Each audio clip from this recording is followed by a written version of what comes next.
Good morning বন্ধুরা। তো তোমরা সবাই কেমন আছো? আশা করি সকলেই ভালো আছো। তো দাঁত দেখি আমি সকালবেলা ভিডিও স্টার্ট করে দিলাম। আর তার আগে সবাইকে স্বাগত বংচন্দ্রা লাইফস্টাইল চ্যানেলে। তো আজকে তোমাদের সঙ্গে শেয়ার করছি বেডরুম ক্লিনিং। তো বেডরুম ক্লিনিং মানে আজকে শুধু বেডটাই ক্লিন করবো। আজকে উইকের হচ্ছে সেই দিনটা যেই দিন আমি বেড পরিষ্কার করি, মানে আমার খাটের চাদর মাদর পাল্টে ঘাট ঝেড়ে মুছে পরিষ্কার করি। আর দেখতেই পাচ্ছ কত চাদর বালিশ নিয়ে আমার খাটে পুরো ভর্তি। যত না মানুষ তার থেকে বেশি বালিশ আর চাদর। তো যাই হোক, আজকে তোমাদের সঙ্গে যে ব্লগটা শেয়ার করছি, আশা করি ব্লগটা তোমাদের ভালো লাগবে। আর যদি ভালো লাগে প্লিজ লাইক কমেন্ট করো। আর সঙ্গে সঙ্গে একটা রিকোয়েস্টও তোমাদের কাছে নিয়ে এসেছি, সেটা হচ্ছে ইদানিং আমি কি ব্লগ করবো কিচ্ছু মাথায় ঢুকছে না, কোনো আইডিয়া আসছে না। তো তোমাদের কাছে একটা রিকোয়েস্ট আছে, সেটা হচ্ছে তোমরা প্লিজ প্লিজ প্লিজ আমাকে কিছু ভিডিও করার আইডিয়া দাও, যেটা নিয়ে আমি ভিডিও করতে পারি। হ্যাঁ, কিন্তু সেটা চ্যালেঞ্জিং ভিডিও হবে না, চ্যালেঞ্জ ভিডিও এখন করা বারণ আছে। তো আমি চ্যালেঞ্জিং ভিডিও করবো। ডেইলি ব্লগের মধ্যে যদি কিছু কোনো রকমের কোনো আইডিয়া থাকে যে এটা দিদিভাই তুমি করতে পারো, তো প্লিজ সেটা আমাকে সাজেস্ট করো কমেন্ট বক্সে। আমি করার অতি অবশ্যই চেষ্টা করব। তো অলরেডি আমার একটা রিকোয়েস্ট জমে আছে, তো সেটা শীঘ্রই আমি করব। তো আমি তো দেখতেই পাচ্ছি তোমার সাথে গল্প করতে করতে অলরেডি আমার বালিশের খোলগুলো সব পাল্টে নিয়েছি। আর দেখছি চারদিকে ঝুলঝাল কেমন আছে, ঝুলগুলো কি ঝাড়বো কিনা সেটা চিন্তা ভাবনা করছি।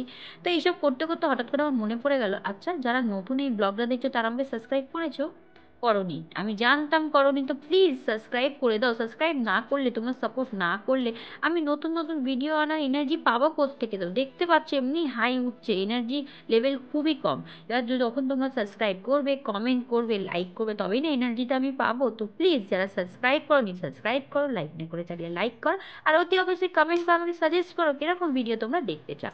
তো দেখো নিয়ে চলে এসেছে এটা পিঙ্ক কালার হোয়াইট কালারের মধ্যে একটা বেডশিট।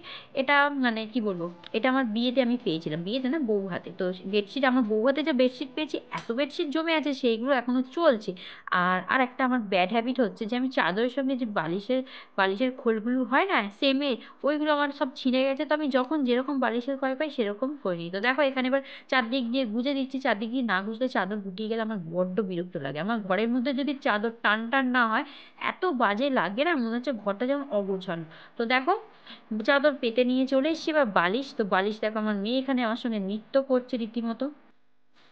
আর বালিশের এইগুলো খোলগুলো এবার সব ভরে দেবো, কারণ বালিশের খোলও পাল্টাতে হয়। আর এই যে আমার ঘরে দুরন্ত পাবলিকটা আছে, এর বালিশের খোলও পাল্টাতে হয়।